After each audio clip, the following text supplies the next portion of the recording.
If you don't take care of your lifeboat, it won't take care of you.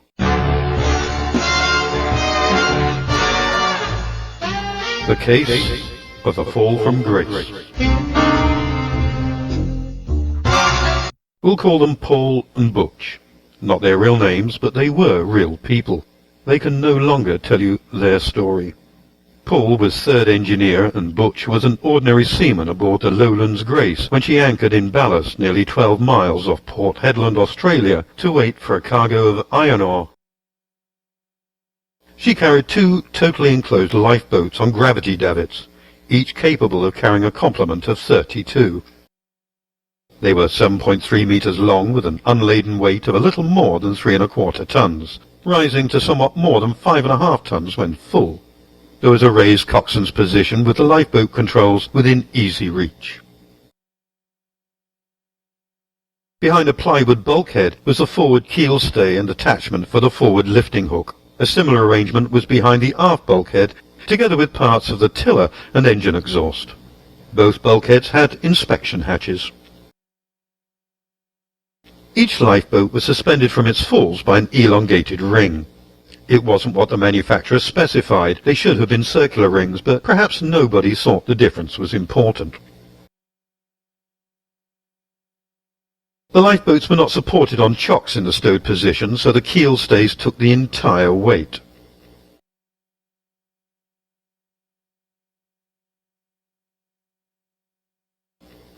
The master decided to hold a lifeboat drill. Paul, Butch and the rest of the lifeboat crew assembled at 1500 at the Port Lifeboat Muster Station. The ship's chief mate gave the third mate command of the lifeboat, with Paul, Butch, the fitter and an able seaman as crew. Each man entered the lifeboat wearing a hard hat and life jacket and belted themselves into their seats. The boarding hatch was closed and the third mate called the chief mate on his handheld radio to say that they were ready to lower the boat. The chief mate told him to lower away and he operated the remote davit brake release cable. The boat lowered under its own weight for around 2 to 3 meters. Then the third mate tested the davit brake by releasing the cable.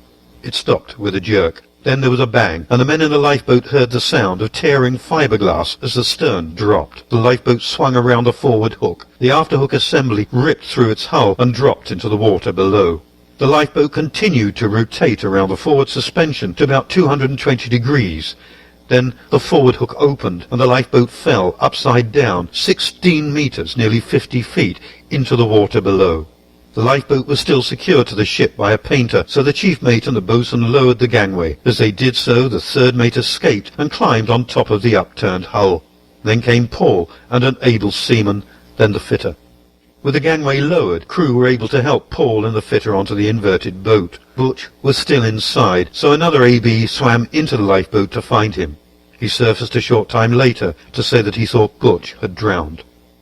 By now, Paul was having difficulty breathing. As they waited for medical assistance from a nearby warship, the HMAS Melbourne, Paul lost consciousness, so some of the other crew started CPR. When Australian Navy divers entered the lifeboat, they found Butch in his life jacket, floating face down. The divers cut off his life jacket and extracted him from the boat. By now, Paul showed no sign of life. Aboard HMAS Melbourne, a doctor pronounced Paul and Butch dead.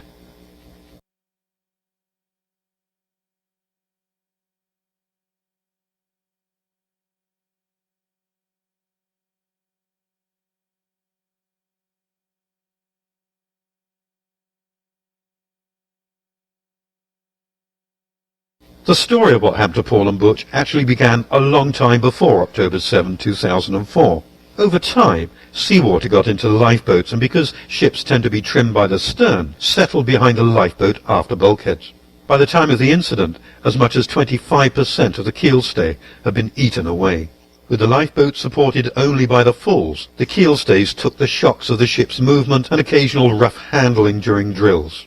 Perhaps a small crack appeared and grew with each jolt and bump until the final shock load on October 7 when the third mate applied the davit brake. IMO lists specific checks for on-load release systems, which include the condition of the hook fastening, implicitly the keel stays. Why wasn't the corrosion spotted? The ship's SMS procedures only included 2 items related to the on-load release system. that the quick release system and lifting hook be greased and the cables and control handles be checked for excessive play, and that the lifeboat should be lowered and auto-released and maneuvered in the water for 15 minutes every 3 months. Nothing about checking the keel stays. But the SMS did carry the advice that routine maintenance should be carried out as defined in the manufacturer's manual. The manufacturer's manual didn't expressly mention keel stays, but it does say that there should be a weekly check for corrosion that may need corrective action, and that a monthly check should also look for signs of corrosion and dirt, among other things. The maintenance instructions did include checking the cables and clamps, which are located on the keel stays. If those instructions were being followed, it's hard to see how the poor condition of the attachments could have gone unnoticed.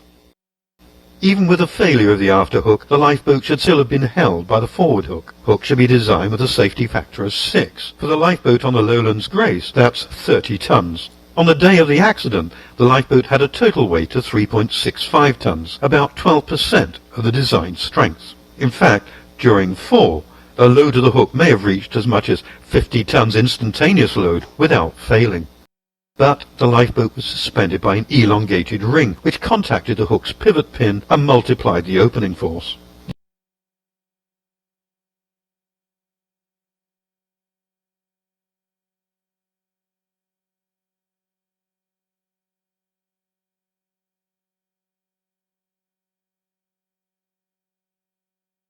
The ATSB also identified the release hook itself as prone to open when not fully reset when parts of the mechanism is worn. It's a type that's been implicated in several lifeboat accidents, yet is still in use.